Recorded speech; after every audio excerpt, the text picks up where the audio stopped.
In preparation for our family pilgrimage to Disney and our first ride on the newly imagined Tiana's Bayou adventure, I thought I'd take a look back at some of the games released on the Nintendo DS and Wii back in 2009 featuring Disney's The Princess and the Frog.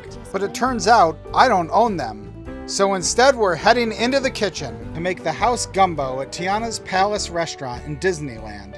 The recipe is available online. It's not a secret or anything. And with a little help from a couple of other recipe sites, these New Yorkers are going to learn a little Louisiana cooking.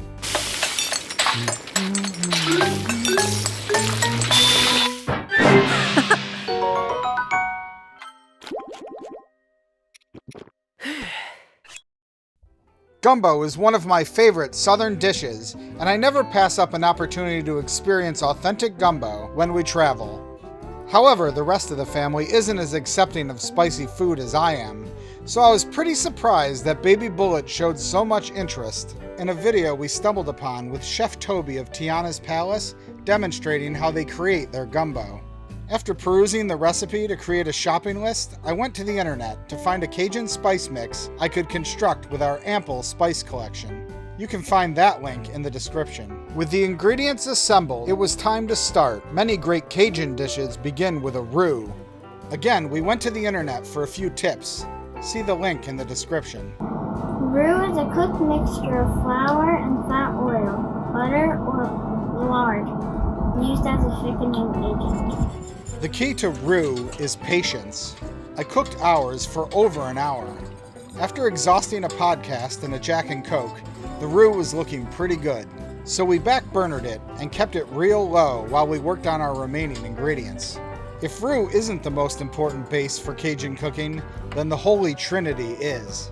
Similar to a mirepoix, the Holy Trinity replaces carrots with green bell peppers. So we diced up our onion, green bell pepper, and celery, and then added a half a poblano pepper per Chef Toby's instructions. Next, we prepped the andouille sausages. We added oil to the hot pan and started browning our sausage slices. After 5 minutes, we had some nicely browned pieces and some nice flavorful bits stuck to the pan. Immediately after removing and setting aside the andouille, we added our chicken thighs. These were coated ahead of time in the Cajun spice mix. Make sure you have a stove hood fan going full blast. Similar to blackened catfish, the heavy spice on these thighs will get smoky. Once the chicken was cooked to temperature, we added the Holy Trinity mix to the pan and let the moisture of the vegetables start soaking up all the spicy brown goodness at the bottom of the pan. With the Trinity sufficiently sautéed, we added the garlic and dried thyme and cooked it for an extra minute. Next, we added our chicken broth and began simmering the mix. Then we added our roux, which at this point had become a thick, dark brown syrup with a nutty fragrance. Baby Bullet said it smelled like peanut butter. Once this is done, you get a well-deserved 20-minute break. Just keep an eye on the simmer. This is a good time to chop up some fresh cilantro and parsley and get to the next all-star southern ingredient, okra. Okra is a great addition to many southern dishes, but it's particularly useful in soups and stews. After the 20-minute simmer, we added the cilantro, parsley, okra, sausage, chicken, and cooked everything for another 5 minutes, just until the okra began to soften. The gumbo was essentially done now. All that was left to do was add any extra flavor for your personal taste. This is where sampling becomes important. Just remember, you can't remove ingredients, so add slowly. We added a few dashes of Worcestershire sauce and Frank's Red Hot, then some salt and pepper.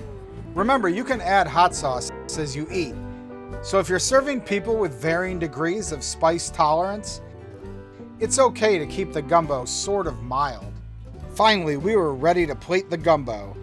Add a heap of cooked white rice, and finally a little garnish with the remaining parsley and cilantro. Like this video and want more like it? You know what to do. Sabone!